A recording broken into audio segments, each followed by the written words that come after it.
want to thank Paula for almost single-handedly over the last 3 months working tirelessly around the clock to put this event together so that we could all come together and share our experiences. Thank you so much, Paula. I'm also meeting the board members for the first time, so I'm going to read their names. Claudine Farrell, my sister, Brian Thompson,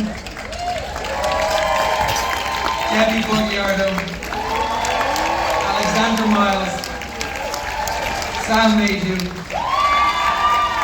Danica Smith, and Elizabeth Breachin, who has 3 children, 1 beautiful lady with Down syndrome, and she's at home tonight. You all know the score. She couldn't get away, but she's very much with us in spirit. Paula, you come up here and say a few words.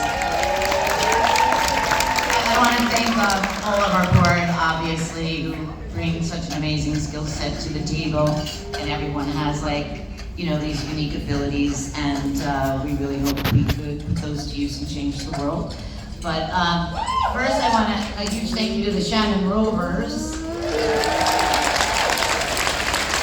and to all of our sponsors.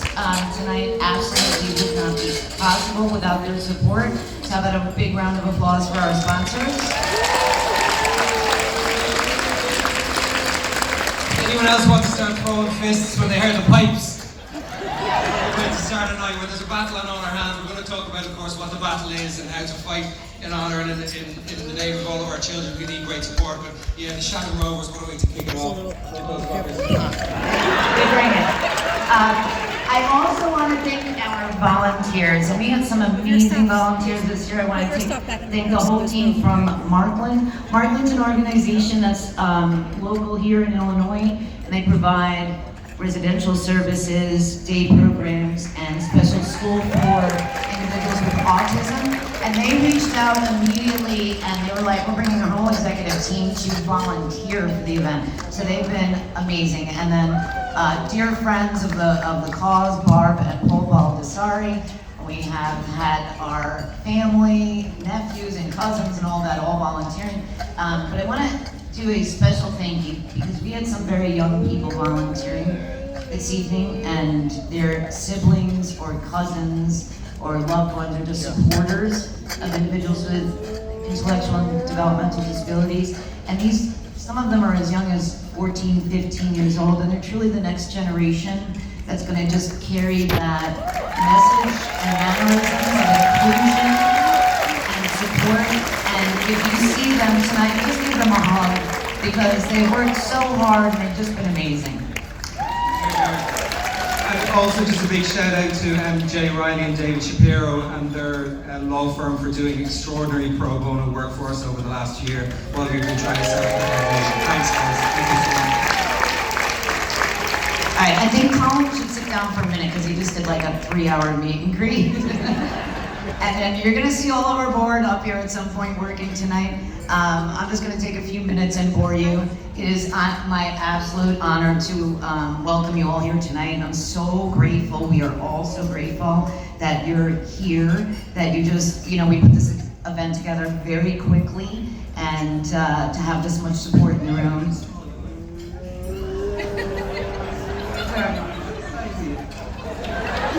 I think I've been called. What a fucking engine. This is the engine, I'm just the one wearing the hat, the conductor. But honestly, it's really just our privilege to be up here and look at this sea of faces. And, indulge me for a minute. Let me see, show of hands. How many people in this room tonight are parent of an individual with intellectual or developmental disability?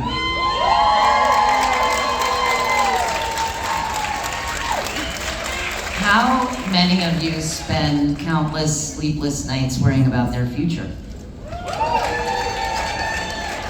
This is why we're here tonight. I have so many reasons for being here. We all do. Many of us have a child with IDD or, loved one with IDD.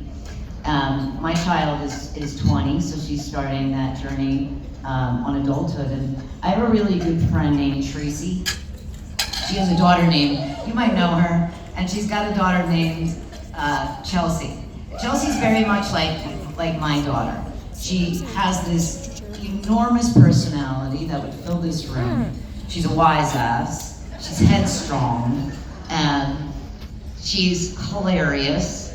And Chelsea's older than my daughter, and Tracy's been a single mom for a long, long time. But her and I speak a lot. We talk about like what our dreams and fantasies are for our girls as they grow older and what their lives will look like when we're no longer here for them.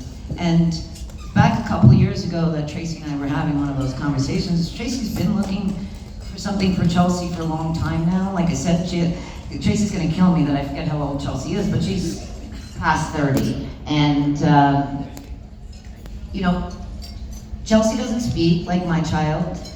She's got some behavioral issues, and like my child, she's gonna need a higher level of support. She doesn't need just minimal support to get through her day. But she's got all these amazing attributes, and she loves being social and all of that. Chelsea rides the hell out of an adapted bike. I mean, that kid she could turn it on a dime. To see her riding her bike is just one of the most beautiful and joyful things you will ever see. And she's just having a ball. And Tracy said to me one day, Mama, I just want Chelsea to live in a neighborhood where when she's out riding her bike, people say, hi, Chelsea. And that's why we're all here tonight, I think.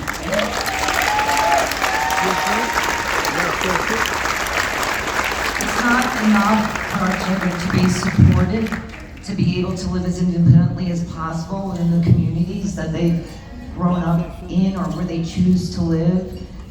It's not enough just to do that, and God knows that's going to be a ginormous challenge. They have to be really included in society, in our neighborhoods, in our towns. It's not enough to live in group home and get on a bus and just go to a bowling alley on a Monday at 11 o'clock and say that's inclusive living. That's not inclusive living.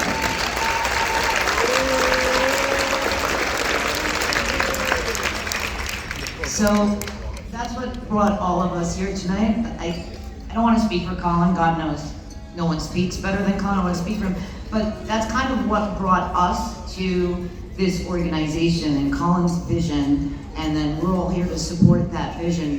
And it's a vision that we all share, I think, in this room. Our kids by no fault of their own, they need support in order to live their best lives, their most meaningful lives. And then it's up to us to teach the whole world about how they belong in our communities and how we can all support them.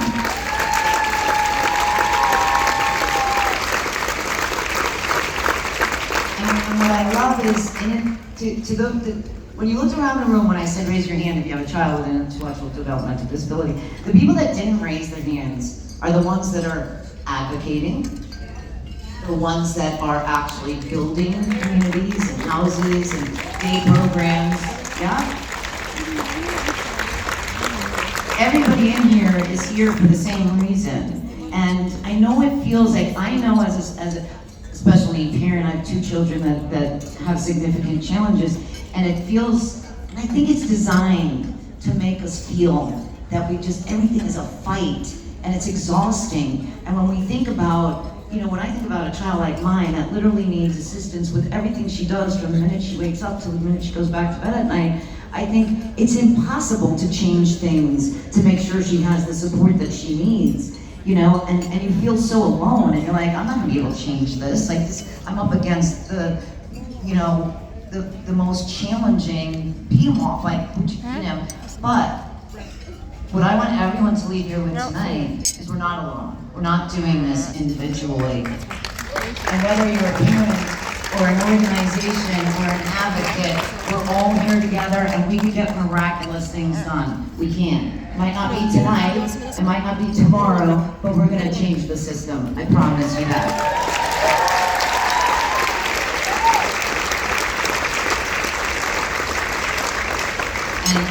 And when I said we're not alone, and there's power in number and there's strength in numbers, and we can change the world, when we first launched the organization, there was somebody named Cara that reached out to myself and Colin. And Cara has been an advocate in her own country for about 3 years now. She's not a parent to a child with an intellectual or developmental disability, but she is a sister to 2 brothers who have those challenges. And she was pretty outraged at the lack of supports in the country that she lives in. She lives in Ireland. And she decided that she was going to take it on herself. And she, for the last 3 years, has been like single-handedly fighting her government. I'm so glad we don't have to do that. We're gonna have strength in numbers. But I find her to be an extremely brave person, and I've never seen anybody more committed to changing what we all know are the injustices that our loved ones face. So ladies and gentlemen, I am gonna let Cara tell you a little bit about her own story. If we could welcome her up here to the stage.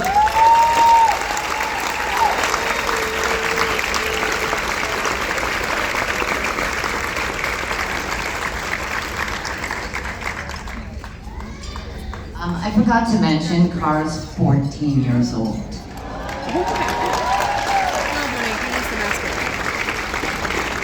She's been advocating for many years, since she's 11.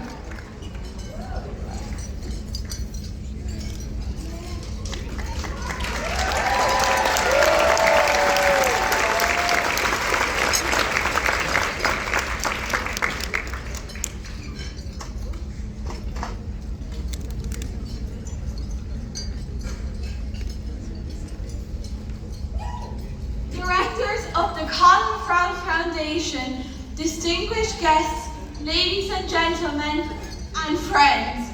My name is Cara Darmody, and I am only 14 years old. I've come all the way from the great country of Ireland to be here with you tonight to share this amazing evening with you.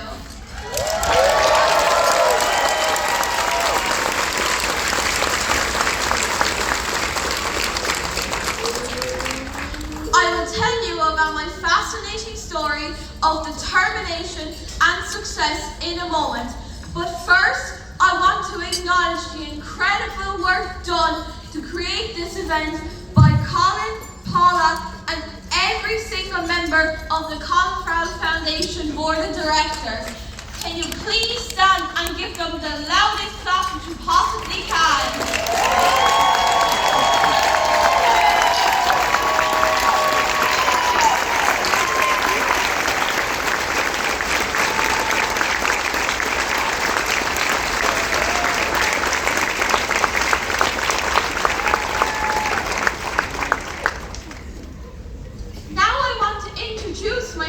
To all of you.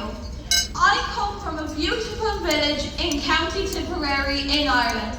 I have the greatest of parents, Noelle and Mark. I am not autistic, but I have 2 amazing brothers, Neil, who is 12, and John, who is 7, who are both autistic and have severe and profound intellectual disabilities. Both are non-verbal and very challenging. Neil has no comprehension and doesn't understand words. Things are often really tough, and I grew up watching my parents struggling to obtain basic services from the National Health Service in Ireland, which is called the HSE. Right now in Ireland, it can take 4 to 5 years to be assessed with an intellectual disability, with little or no services on offer afterwards, even in our schools. That delay causes permanent damage, and once you turn 18 with an intellectual disability, you often have nowhere to go, again with no services on offer. Ireland is in crisis in relation to disability services for people with intellectual disabilities. I have openly said that it is a national disgrace, but more recently I've described it as an international embarrassment. And nobody ever disagrees with me. My understanding is that the same lack of services, etc., is also here in America for over 18s. It is simply not good enough, and it must be respectfully called out.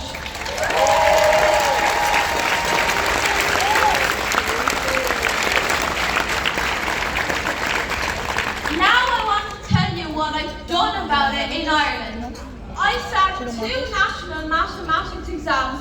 One is done by 16-year-olds. I did it when I was just 11. And the other is sat by 18-year-olds. I did it when I was just 12 to make the government wake up and realise that the impossible can actually be done.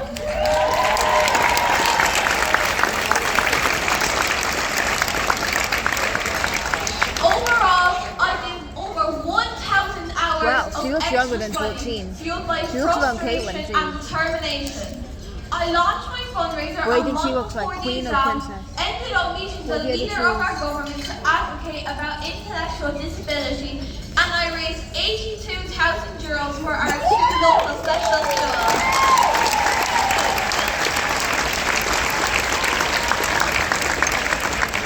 And then my results were announced live on our flagship national TV show, where I got, wait for it, drum roll, 97% vote time.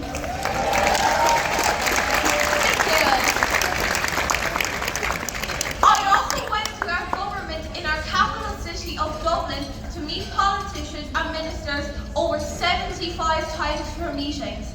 But let's be frankly, securing government funding would be what my campaign would ultimately be judged on. So, the many political meetings led to a massive breakthrough 8 months ago when the Taoiseach of our country directly credited me with €7 million of government funding towards my campaign.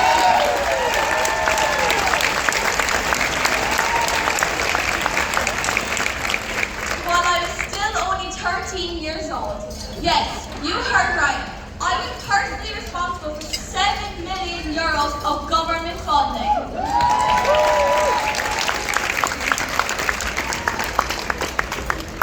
Now, anyone else would have been happy with that and just go away. But that's not what the great Colin Farrell would have done. So, because they kept telling me that I was 100% right, I decided that I would crank up the pressure on the government big time. So, on June 18th last, when I was only 13 years old, I started a peaceful protest 1 day a week outside the government building during my summer holidays. Dramatically, the Taoiseach Simon Harris arranged an immediate meeting with me where I told him respectfully that the government was breaking the law by not assessing intellectual disability and autism within the legal 6 months period. Put this into American perspective, it would be like a 13-year-old going into the Oval Office and telling the president that he was breaking the law. It took a lot of courage to do that.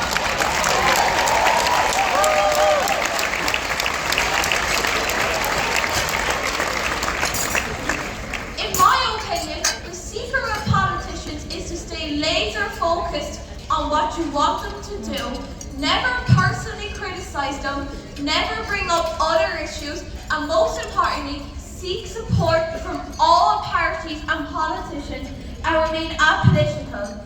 Finally, you've got to make them like you, and that's something that I'm an expert at.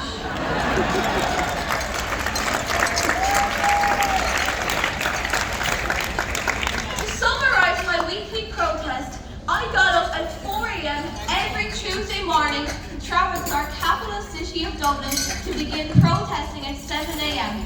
I did this because our leader prides himself on getting up before everybody, and I needed to show him that I could work harder than him, and that I had more drive and determination than him.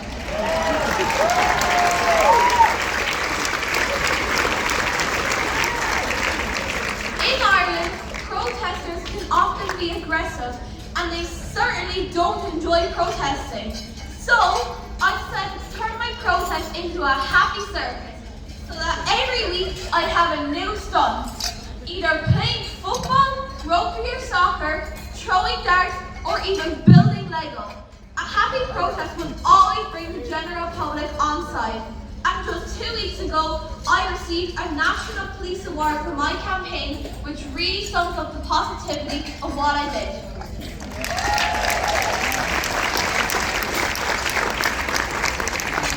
My protest suffered a huge setback after 2 weeks when I smashed my knee playing football and I ended up in a wheelchair. Well, a lesson my dad has taught me is how to turn negatives into positives. So I pulled up in my wheelchair outside the government building in the Latte Arena wind 2 days later and braved the elements. The point I am making is that nothing was going to stop me from succeeding.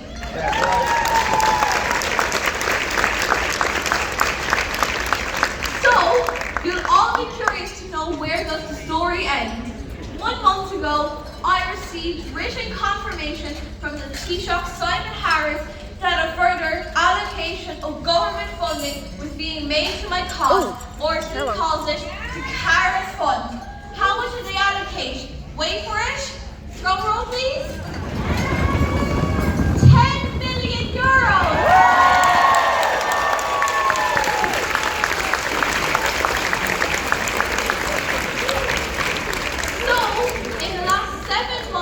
At just 14 years old, I have hopefully managed to single-handedly obtain 17 million euros of government funding in Ireland. To put that into context here in America, when you adjust it for GDP, it would be like a 14-year-old here in America obtaining $850 million of government funding.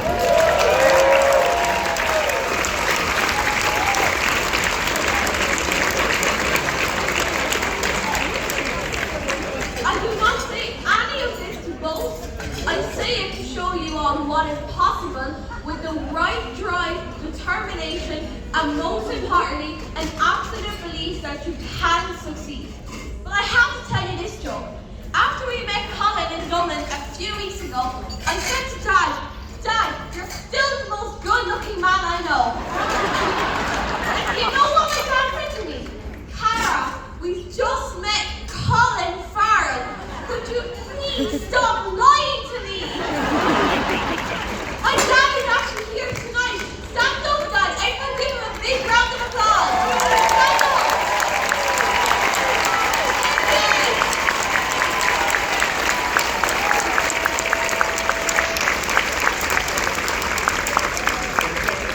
Speaking of Colin, the reason I'm here tonight is to support you, my friends. The one lesson that I have learned is that a person cannot just find leadership. Leadership finds you. And in my opinion, everything you have done, your career, all of your ups and downs, and of course, your amazing family, it has all led to this moment.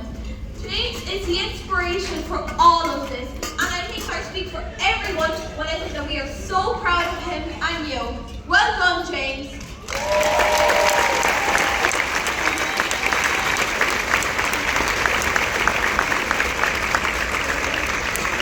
In Ireland, Colin is a living legend and is loved in a way that very few people are.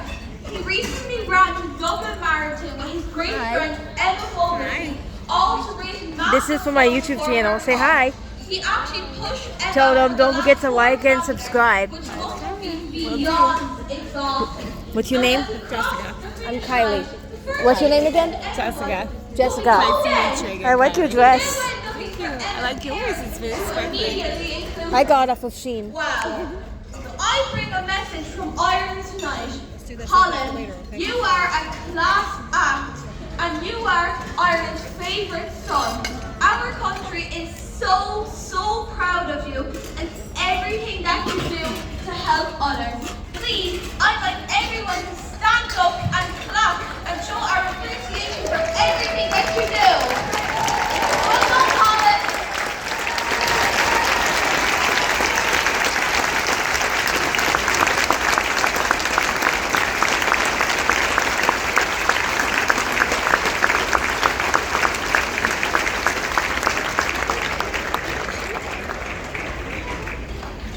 Now, Colin might be easy on the eye, but I have to say that I am often asked who is the most glamorous celebrity that I've ever met, and there can only be one candidate for that honour, and she's here tonight. I think it's only appropriate that we also stand and clap for the amazing CEO of the Colin Farrell Foundation, Miss Paula Evans.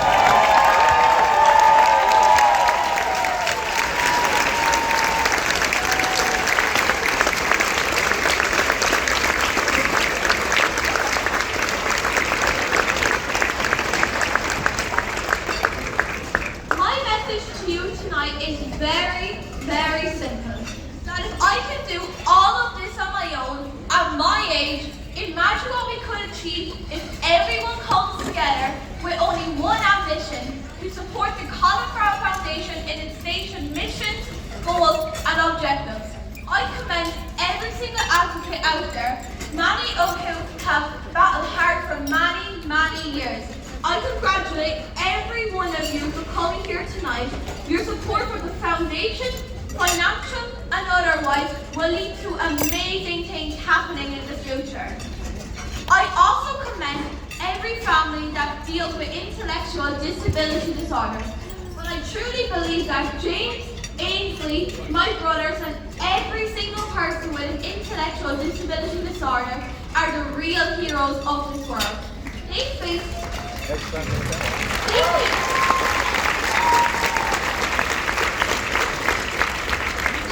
each day with true courage despite the challenges that they face. In this moment, let's acknowledge their greatness.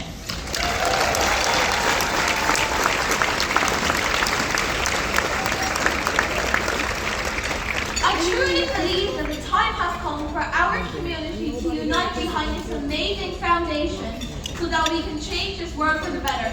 I am 100% behind the Colin Farrell Foundation.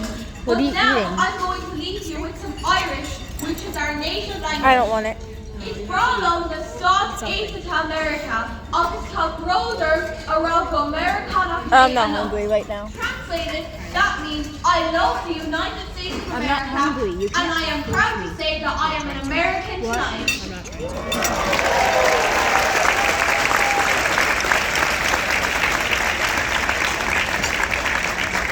Thank you all for listening, and I hope you have an amazing evening. But as I walk off this stage, I won't do so alone.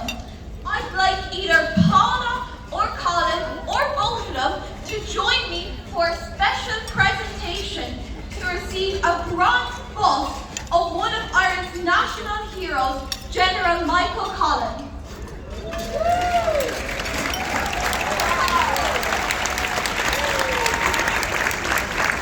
He is the man who is credited with ending 700 years of British rule in Ireland in 1922. This book has come directly from the leader of Ireland's office.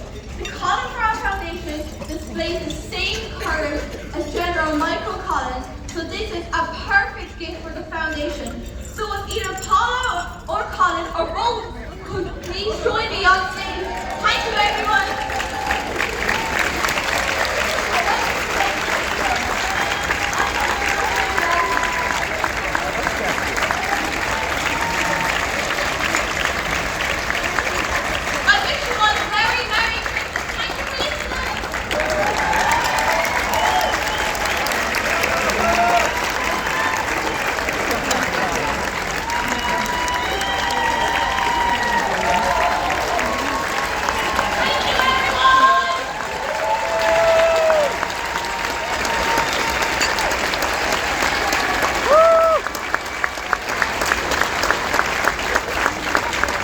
Mom, say hi.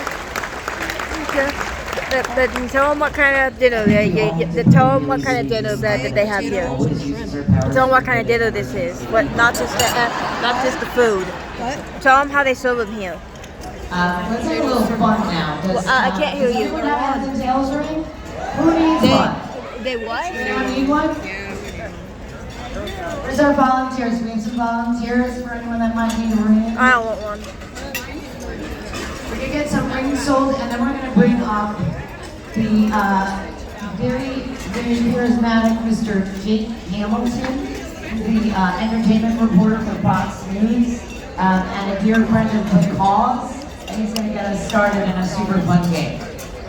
If you need a ring, please raise your hand, and we're going to get to you in a minute, okay?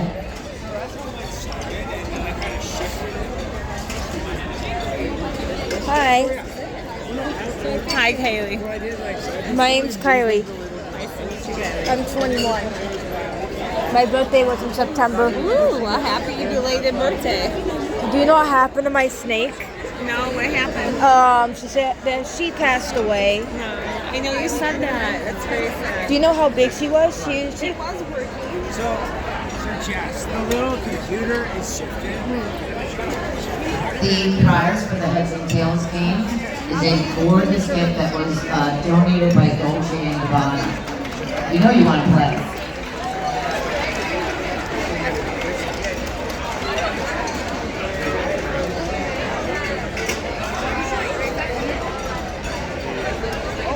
Are volunteers in here selling rings? I see we need some on this side, my left. How much are they, Mom? 25. I'm not buying any. We're gonna give it a minute.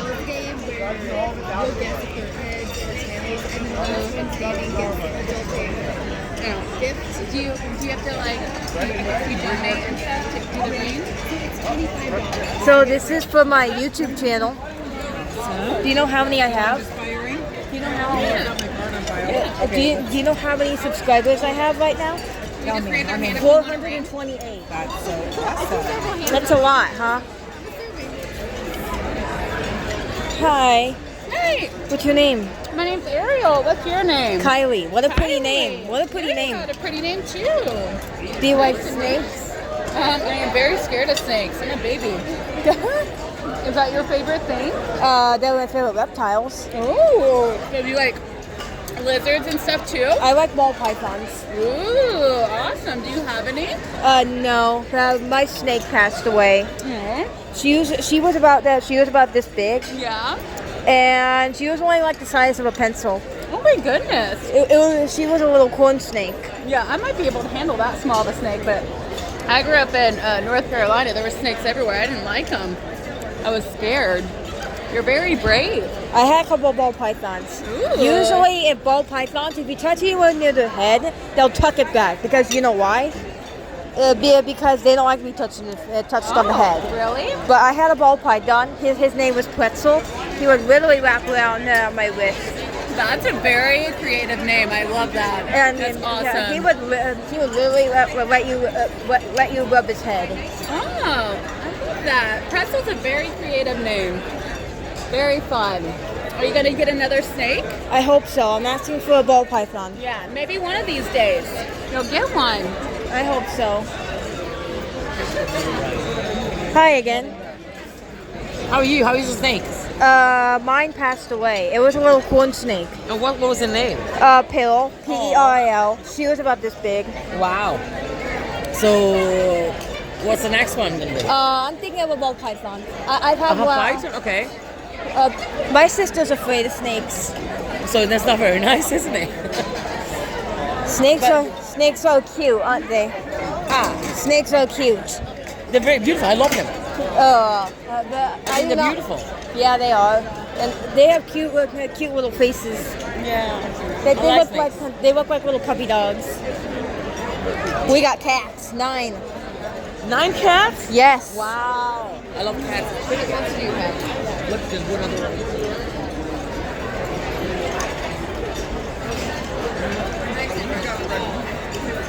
Hi. I like your dress. Thank you. I like your dress. It's not my favorite color, but I like your dress. Well, that's all that matters. How are you? My name's Kylie. What's your name? Rebecca. Rebecca. What a pretty name.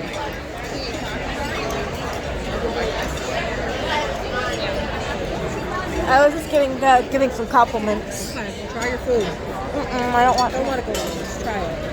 It's really good. You want me to supply you, trust me. I don't want it right You're now. not getting inhaled.